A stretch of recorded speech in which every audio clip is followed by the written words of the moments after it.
एक गांव में एक राजकुमार, राजा का बेटा और उसके दो दोस्त कुम्हार तथा खाती, जो नीची जाति के थे, रहते थे। तीनों में गहरी मित्रता थी। एक दूसरे को देखे बगैर खाना तक नहीं खाते थे। लेकिन तीनों में एक बुरी आदत थी, नशा करने की आदत। राजा को अपने बेटे का नीची जाति के लोगों के साथ उठना, बैठना और नशा करना कतई मंजूर नहीं था। इस मसले पर राजा राजकुमार को रोज ताने देता था।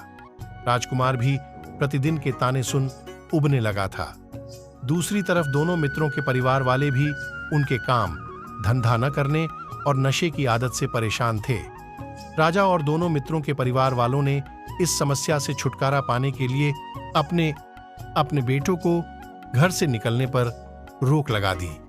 तीनों दोस्तों का एक दूसरे से मिलना बंद हो गया, जो एक दूसरे को देखे बगैर खाना तक नहीं खाते थे।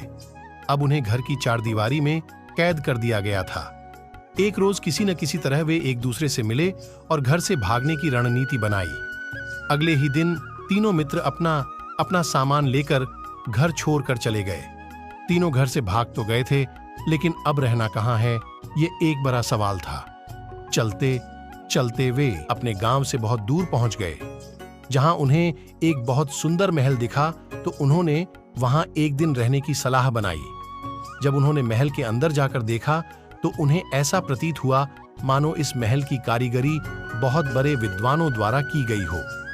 महल अंदर से बहुत ही सुंदर और साफ सुथरा था, लेकिन अचंभे की बात यह थी कि वहां रहने वाला कोई नहीं था। इतनी सुंदर कारीगरी के बावजूद भी वह एकदम वीरान था, जो इन तीन दोस्तों के आगे एक रहस्यमयी सवाल बन गया।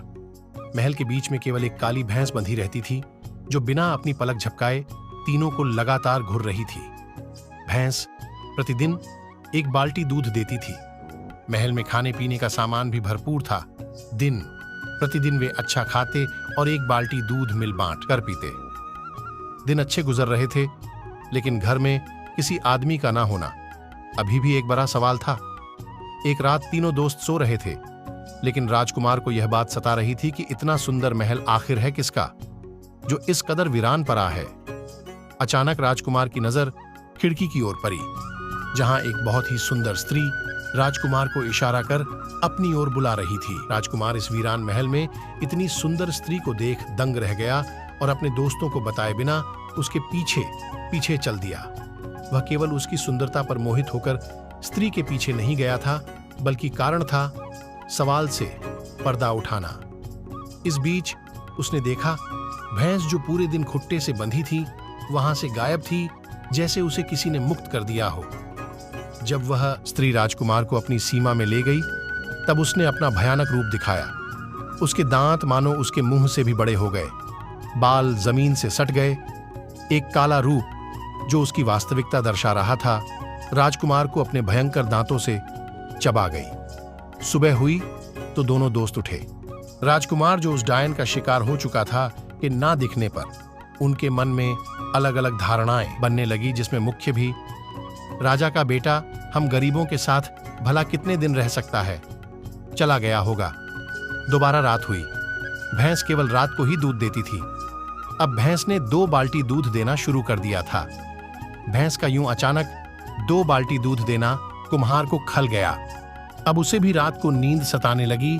तब उसे भी एक सुंदर स्त्री इशारे करने आई और वह उसके पीछे पीछे चल दिया। जो दुर्घटना राजकुमार के साथ हुई थी, वही कुम्हार के साथ भी दोहराई गई। सुबह खाती अकेला रह गया।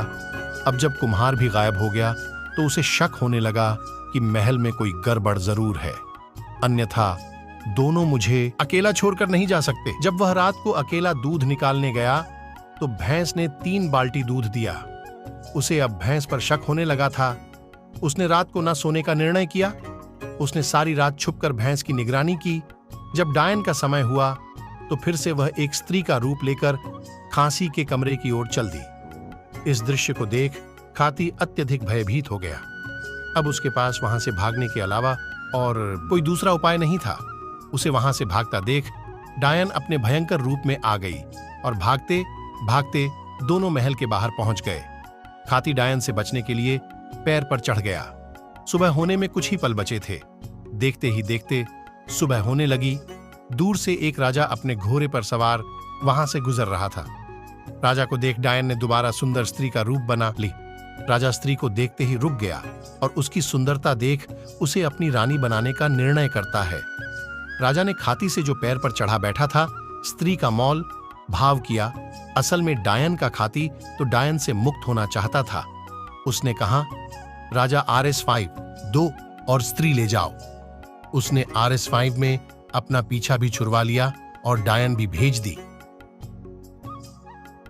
राजा अपने साथ उसे अपने महल ले आया। वहां पहुंचकर डायन को पता लगा कि राजा की पहले से ही 7 रानियां हैं, जिसमें सबसे छोटी रानी के आज ही बचा हुआ था। डायन को बच्चे की खुशबू आने लगी। डायन को कच्चा मांस बहुत पसंद होता है।